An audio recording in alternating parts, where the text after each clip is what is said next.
आजकल हम जनरली कुछ वीडियोस देखते हैं, बहुत इजीली देखने को मिल जाती हैं कि एक लग्जरी कार में कोई पेडेस्ट्रियल पे लेटे लोगों को कुचल के चला गया, 2 गाड़ियों की टक्कर हो गई।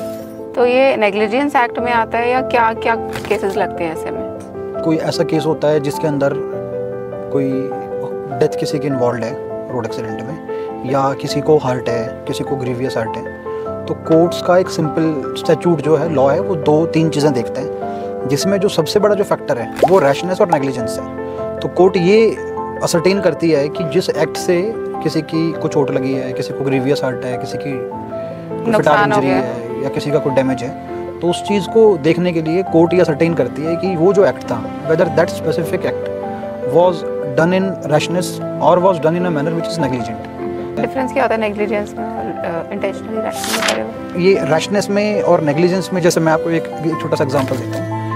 बहुत सारे जजमेंट्स हैं जो इस चीज़ को ये बोलती हैं कि अगर आपकी जो गाड़ी है वो हाई स्पीड पे है, तो ये एक्ट ऑफ रैशनेस नहीं है, ये एक्ट ऑफ नेग्लिजेंस नहीं है। हाई स्पीड पे गाड़ी हो सकती है, लेकिन उसी के साथ अगर आप हाई स्पीड पे आप ट्रैफिक रूल्स फॉलो नहीं कर रहे हो, आप लेन ड्राइविंग नहीं कर रहे हो, आप अड़ोस पड़ोस में जो आपकी गाड़ियाँ चल रहे हो आप उनको ओवरटेक कर रहे हो, या जो आपके ट्रैफिक रूल्स आप उन्हें अवॉइड नहीं कर रहे हो, तो वो रैशनेस और नेग्लिजेंस है। लेकिन सिर्फ और सिर्फ इस ग्राउंड पे कि आपकी गाड़ी हाई स्पीड पे है, ये सोल ग्राउंड नहीं है रैशनेस का, नेग्लिजेंस का। जजमेंट है इस पॉइंट पे बहुत सारी।